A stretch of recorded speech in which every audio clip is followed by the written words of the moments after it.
Hello and welcome to Lights, Camera, and Conversation. I'm Walid Shaya. I'm Kavita Raj. And we are so excited for today's episode. Diving in, Kavita, you want to tell me about your week? Yes, absolutely. Just preparing for 2 upcoming live shows and everyday housekeeping work. It is just so much to do that just, keeps you on routine, keeps your plan moving forward. There's just so much administrative work that has to happen behind the scenes constantly. Great. That's what we're doing. And then we're preparing for 2 live shows, 2 opening act opportunities. Wow. So it's going to be great. So just getting ready for that with the artists involved, producers, dancers, choreographers, Nice. and rehearsals. So lots of preparation this week. That's so exciting. How was your week?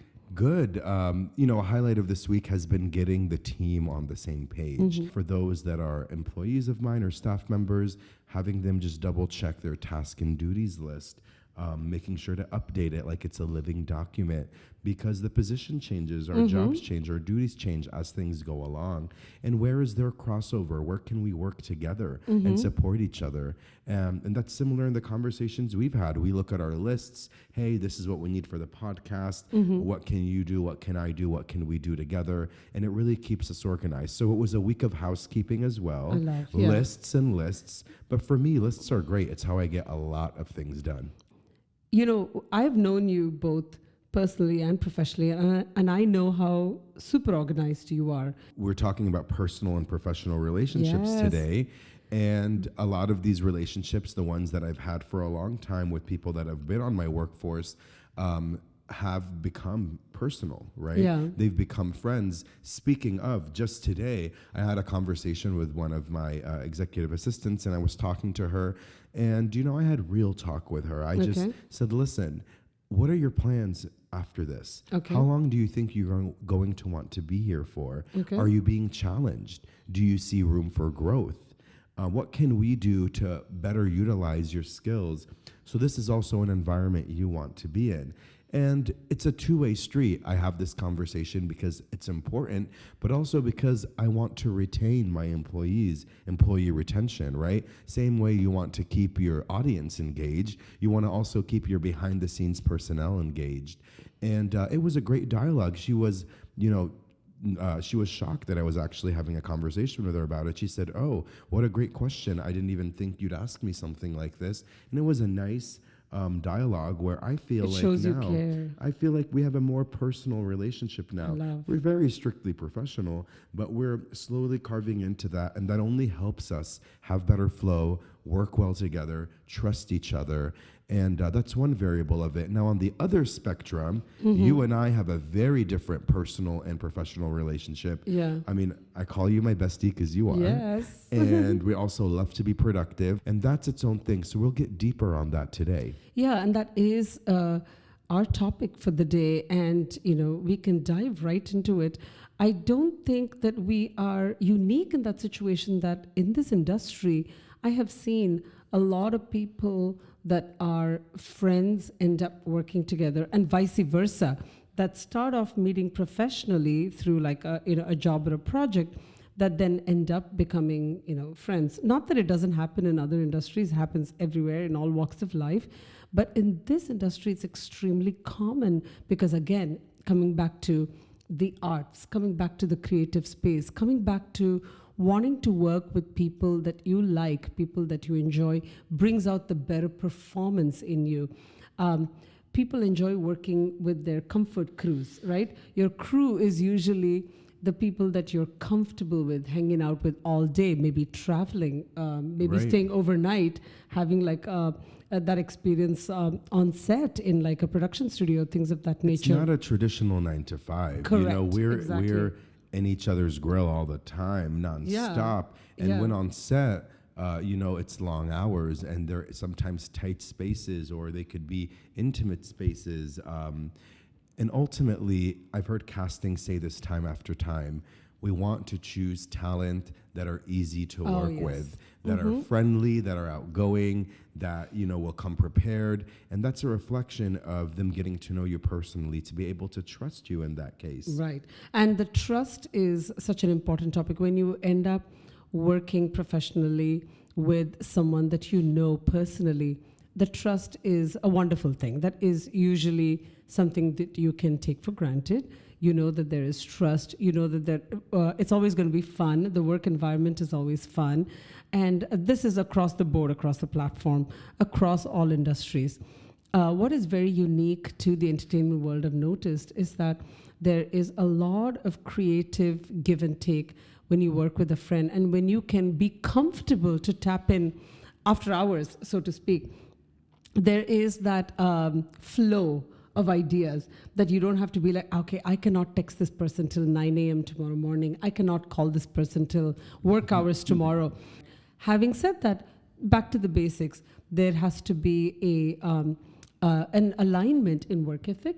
There has to be an even give and take, like of responsibilities, Yes. of tasks, so that no one person is feeling like overburdened and building up to other kinds of difficulties later. So those are the basics. That's something that everybody knows across all industries, but that's special. So with that said, I think it's important to also remember this. You've heard this before, and it's that you shouldn't mix business with pleasure. People say that. Yeah, they used to say that, So, right? you know, and I do think that does still go, right? To some extent. Sure. I think there are some people I won't mix business and pleasure with because I Right. know better. And it's not personal. I'll have, just business with them or just Pun pleasure. unintended. Right, exactly. It's not personal. But there are others where I think it's a good dynamic. It's a good flow. Yeah. We share a lot in common. We have good synergy. We know what we're going to bring to the table. Because at the end of the night, it's about maintaining that relationship and not putting a strain on it. So Yeah. it can get tough. That's why boundaries and clear communication are so important when mixing personal and professional relationships. Yep, I love that. I love the fact that you can be honest with someone that you're working with. You should be able to be that with anybody. But in a friendship, because there is so much more at stake here, Right. there is that personal dynamic that is precious, but it's so difficult to actually execute. It is not the easiest conversation to have, to tell someone that you love as a friend something that maybe they need to really work on or fix. So that's when the trust comes into play. That's when your communication skills come into play. It's all very important. So it's a very interesting, fine dynamic that one has to weave. And when done well, it could be magical. That's why they say those businesses or entrepreneurial ventures run by two friends or run by two people that love and trust each other, they really tend to work well because the synergy is there. Ultimately, just having more than one person's energy aimed at any project, at any goal, means that there's going to be more of a chance of success at it. One of the good things I've seen come out of it is opening of the Rolodex, right, so to speak. People tend to be very fulfilled, opening up their network of friends and family when they're working with someone that they love, that's another friend.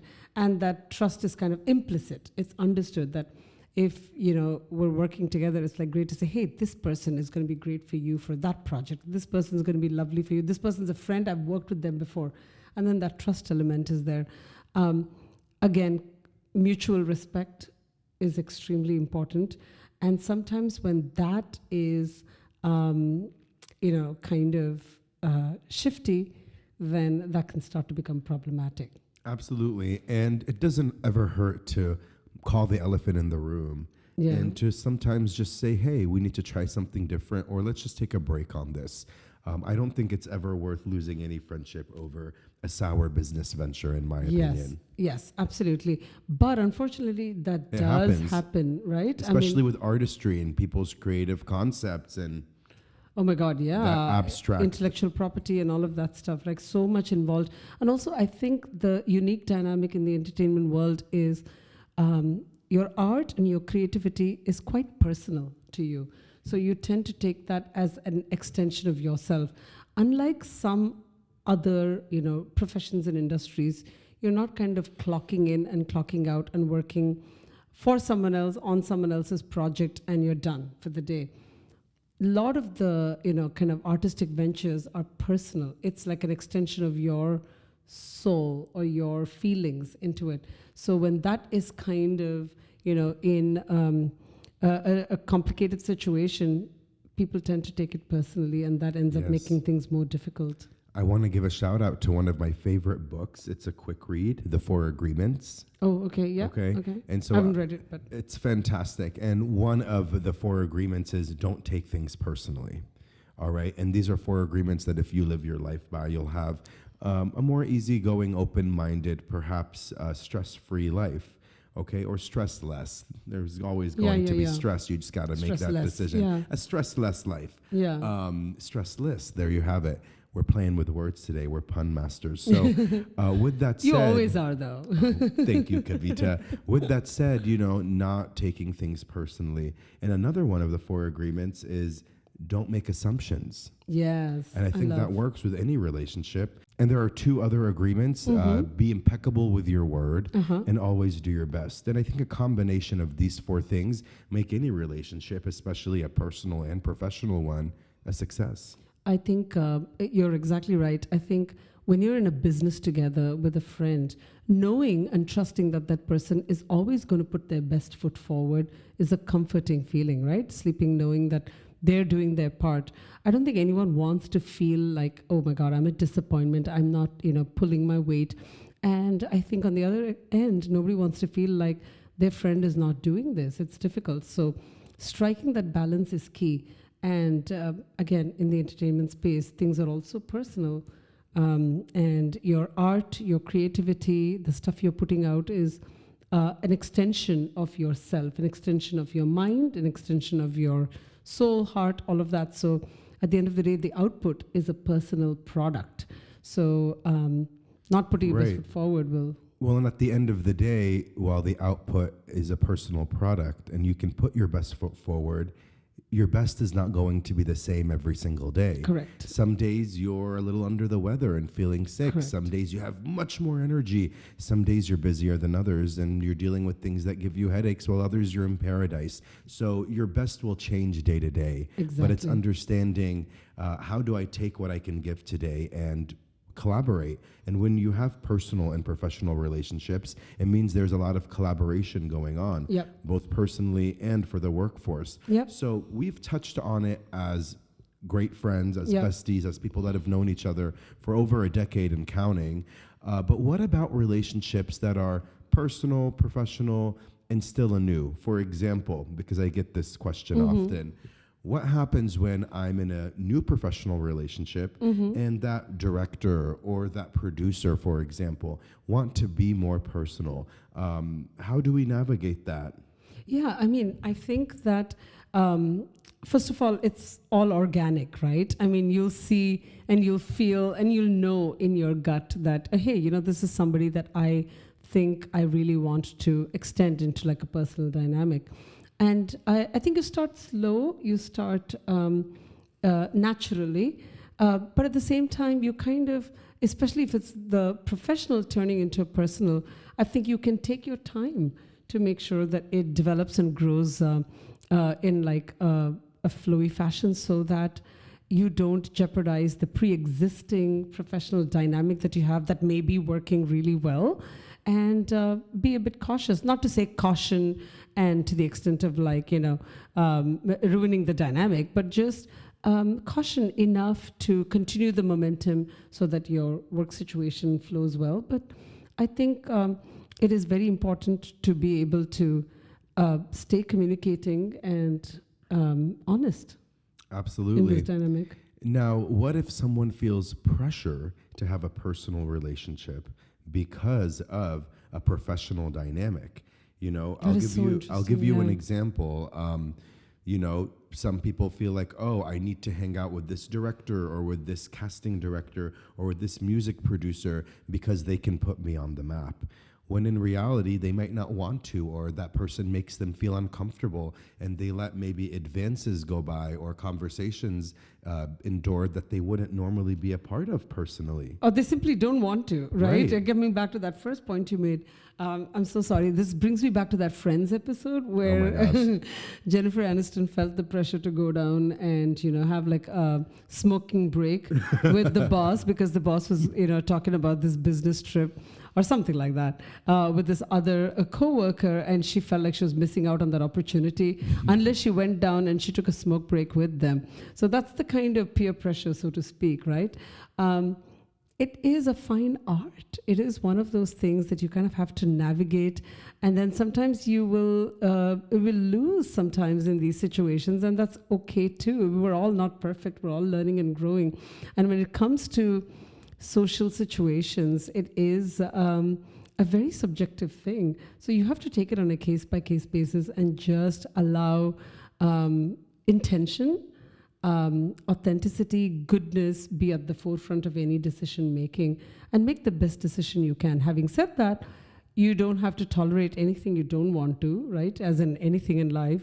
In our world, it happens a lot where you are working with someone, in a project, and then you are mingling and socializing with them and the peers. Social situations turn into, personal dynamics, and you never know. So I think keeping that mindset is very important, that you have to remember where you stand with this person the next day. Of course. And if there's ever a situation where you might know someone professionally and they want to get to know you personally, and it's a comfort thing, see if you can invite a friend. Yes. You know what I mean? That always helps. Bringing a friend, a colleague, making it more of a group event. I think that's always nice. It's easier to connect with a group, and the pressure's off, and it feels a little safer, and there's more people to kind of take the hot potato and talk or lead the conversation and be interesting. Yeah. So that's one way to do it. And now on the other end of the spectrum, having a personal relationship and transitioning into professional, what are some ways to start? Is it just a spark always? Because it can be. Yeah, it can be a spark, and it is either an implicit or an explicit understanding that there will be, some kind of an unsaid agreement, right? An understanding that you don't disclose things that you have prior knowledge of.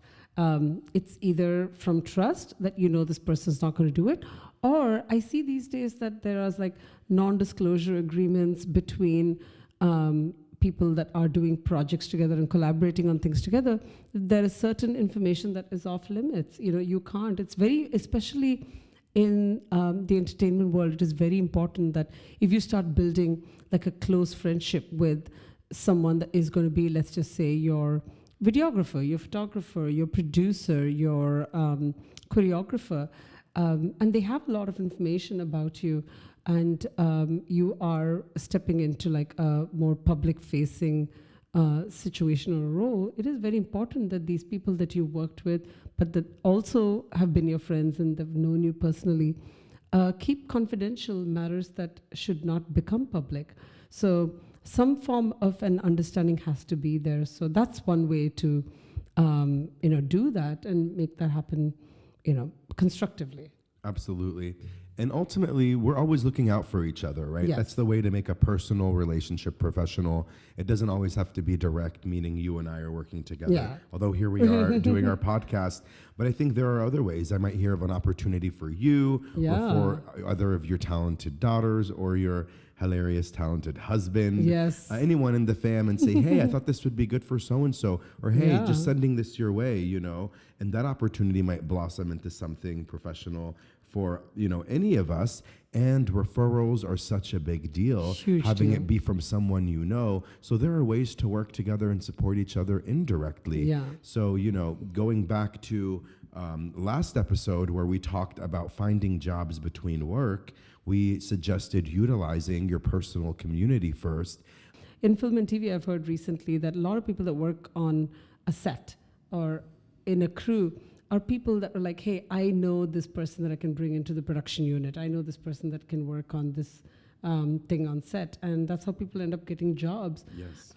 Someone I know was recently looking to be a production assistant on set, and she was applying online and saying that most of the roles were getting filled by people that knew people in it. And that happens everywhere, but definitely happens in the entertainment space as well. Right. And speaking of giving time and being connected, one of the biggest tips I give to entrepreneurs and to artists, especially those that need more resources, it means you're going to need to tap into your community more. And that also in turn means you're going to need to reach out to people in that community, whether it's a past colleague, a new friend, a good friend, a family member. And it's unfortunate when you reach out needing a favor and you haven't talked to them in a while. No one wants to hear from you when you need something from them. That's just, so I always suggest the best thing to do is to keep in touch with your network and community constantly, right? And constantly means whatever you can endure with your time that works well with your well-being, but it means it's happening at a frequent pace, whether it's once a month or once a season, whether it's online or in text, and everyone's different. Some people prefer calls, some people are heavily available on social, some people want just text messages. And if you're not sure when to reach out, if you've perhaps dropped the ball on a meaningful personal or professional relationship that might be able to make you some magic or help you out down the road, I scratch your back, you scratch mine sort of thing, I think holidays, birthdays are a great time to just follow up. Say, hey, happy 4th, how have you been? Hey, happy Labor Day, what's going on? It's been a while. Are you enjoying the holiday weekend? You crossed my mind. I wanted to say hi. Especially birthdays. Hey, it's your birthday. I know it's been a while. I hope we can keep in touch more this You're next so year. good about that. Well, it's so important. And I also do care. The people I keep in touch with, same as you. We really love. We're lucky. It's not a charade. It's not a facade. Exactly. Yeah. But I think it has to always be authentic. So. And the more you can authentically tap into it, Sure. the more you're going to get an authentic reply that merges the personal and professional in a beautiful way. Yes, absolutely. And I think that makes people want to go the extra mile for you and think about you. You're like at top of their mind when they have something come up and you're a good fit for it. That's how you keep the ball rolling in this industry, especially during the tough times when you need those extra special favors because you're in need. So I think that's great. Absolutely. But I think staying positive and staying connected and knowing your boundaries, that was a very good point that you said. Also, boundaries are important. So that you keep those creative, professional dynamics positive. Because if you don't have boundaries, I think that can also cloud the situation and affect the project or the work. So you don't want that to happen either. You'll end up taking advantage of your friend. You'll end up taking advantage of yourself. People often say this, right? Oh my God, it's so difficult to tell a friend why they showed up late on set because they were having too much fun the previous night, for example, and you showed up or, you were there on time. So that resentment should not build up, because where resentment builds up, that affects the personal dynamics. So absolutely. So speaking of personal and professional, something that's personally close to my heart and a professional attribute has been Beyonce's Renaissance tour. Which I'm going to be seeing. You're seeing Beyonce? I am going to go see Beyonce. When are you seeing Beyonce? In LA. Oh, you're seeing her in September? It's September. September. Is I'm it August seeing or her September? at the end of this month in New York. All right. And I'm so excited for the Renaissance Ball. It's the Renaissance Ball, darling. And as well as Taylor Swift's tour. Yes. Okay. And my the husband reason saw her twice. Shri saw Taylor Yes. twice. Lucky Shri. He saw her twice and He loved it? Or? Loved it. She was so incredible. But the reason we bring up Beyonce and Taylor Swift specifically are because there have been a lot of press around them that they have really brought the economy up with their tours. They've created more jobs in different industries. So incredible. From the tours coming to concessions being sold to merch being sold to having security personnel hired, having cleaning crews hired. They actually said the hotel market has never been better. And the hotel sector, the article was thanking Taylor Swift for it and her tour because of travel, right? From putting up her dancers and her team and her production personnel to people coming into the major cities to stay in the hotel to watch these talented artists. How magical it is that it is all centered around one person, right? So she's at the epicenter of that in Taylor's, and in Beyonce's case, she's at the epicenter of it. But the amount of people that are getting employed because of their talent and work, and then that just radiates into more and more circles as the, just projects keep getting bigger. And I believe both their shows are exquisite, huge, and like the productions are fabulous. So there was a city in Canada, I forget which province it was in Canada, but they were upset that Taylor Swift is not touring there. Okay. And they wrote a letter of grievance from their city hall or Congress. One of their, politician personnels did. And they sent it to Taylor Swift's team saying, you have toured all over and you're doing an international tour and you're not coming to this one place in Canada. And our business economy could use the boost. And that was one of the reasons. And they said, of course, we're Swifties and we want to see you and we're so excited. Yeah. It would take a true Swiftie to write a letter of grievance so to her amazing. company to ask them why they're not coming to their city. But I thought that was so funny. Powerful, but also it's real. So incredible. It's a real politician writing to a musician named Taylor Swift. That's ridiculous in a way, but also I think it is because it's unsaid, it's unspoken. It's amazing the reach and the power, like you said. And it comes down to the fact that there is actual tangible benefits from it, not just like, oh my God, okay, I have made a whole bunch of fans happy and I've shared my art and it's been a great show. This is really affecting, if it's come to the level of affecting the economy, it's just incredible. It's an economy boom. This is the power of the art as well, right? I mean, you can take it to that level. And so it's always great to continue to dream big, keep, your hopes up and don't give up, just keep trying. So these are the more uplifting, positive stories that keep us going. Keeping mindful that behind all of that is the grunt work, the hard. A team, a community, many people lifting Taylor and less Beyonce glamorous up. work Absolutely. behind the scenes. Rehearsals, prep, all that of need to be done by the artist as well as by the whole team and like the surrounding community around it. So, and with that too, it's not like this is their first ever gig and they hit this success. Of course. I haven't been the biggest Taylor Swift fan. I think she has some bops that I enjoy, but I've loved Beyonce since the beginning. Yeah. And I will say that's been my childhood to my adulthood. Yeah. She's worked hard to fill these stadiums and get on the map the way she has. And I want to remind all of our artists and listeners that Rome wasn't built in a day. Yeah. It all takes time. You might have some opportunities and moments that will launch your career in a more pivotal way than others and get you further.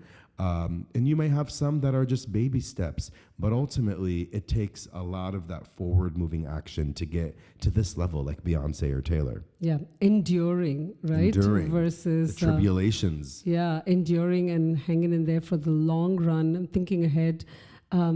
It is not a sprint, it's a marathon. It's a marathon. Yeah, absolutely. And so has this bottle of wine. It's been a marathon. Cheers to you, Kavita. Cheers. What a great conversation today. Absolutely. And thank you to our viewers for joining us. Kavita, remind everyone where they can find us online.